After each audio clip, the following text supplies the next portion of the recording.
As you said earlier on in the programme, King's Cross Station was finally fully unveiled today after its multi-million-pound makeover. The Victorian Grade 1 listed building has been totally transformed as part of a huge regeneration project.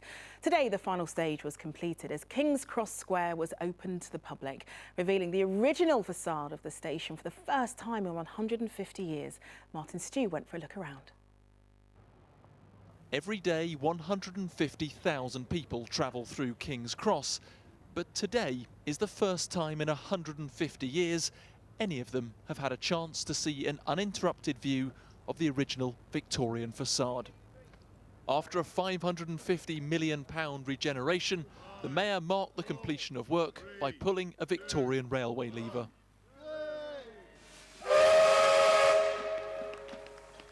He even had a word for the statue sitting on top of the neighbouring St Pancras station. For decades, for all of our lives, she has stood up there quietly despising the clutter, the overcrowding, the higgledy-piggledy chaos that grew up around Cubit's original design. What do we say now to the spirit of disdain and scorn? We say, eat your heart out, baby. That's what we say.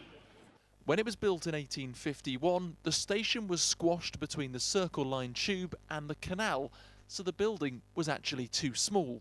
As a result, makeshift buildings cluttered the pavement. In the 70s, a temporary green ticket hall was built, but ended up lasting 40 years. Now, following the station's 6-year transformation, there's plenty of space inside, so the cluttered pavement has become a huge public space.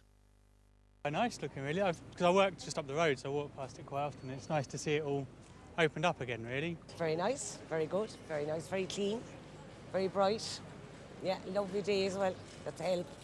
Sat outside, I've got an hour to wait for my train, so yeah, fantastic. What more could you ask for? And if you're thinking it looks a bit lacking in greenery, even the architect agrees. People said, can we have more trees, please? We've got nearly 20 trees here. And the reason is it's difficult is because, as I mentioned, a foot beneath us we have the tube ticket hall. Obviously we can't plant trees, there's nowhere to plant them. So we have put some trees into planters, and then there is a little area over there where we've been able to get them into the ground. So we've got as many trees as we can get. People also say, well, can we have fountains, please? Fountains, ticket halls don't go together, I'm afraid. And Martin is at King's Cross for us this evening, and it's looking great, isn't it? It absolutely is. What a difference it makes. I was here on Friday, shoehorned in with hundreds and thousands of people in between the scaffolding, and now look at it. It's brighter, it's airy, it's breezy, and everyone seems to be really pleased.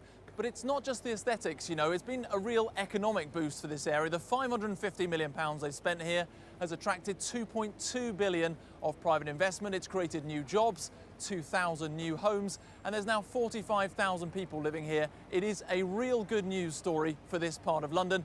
And talking of good news, actually, the weather isn't looking too bad either.